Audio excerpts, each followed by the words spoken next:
Wil jy met my ouers ontmoet? Ek sien uit om hulle te ontmoet. Net een ding, my pa is 'n bietjie oorbeskermend. Middag oom. Ek my oom sê nee, ek is nie met jou tannie getroud nie.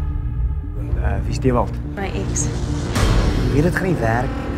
Jy kan haar nie terugkry nie. Dit is 'n kwessie van tyd voordat sy tot haar sinne kom. Waar is my geld? Sy bied in die game speel saam met my. Hoe verwag jy met ek jou met my dogter vertrou? Wil jy pa 'n derretjie van my?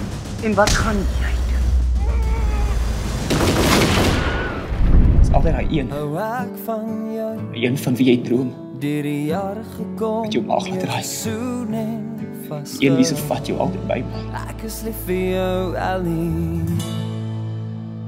Eintlik nogal baie.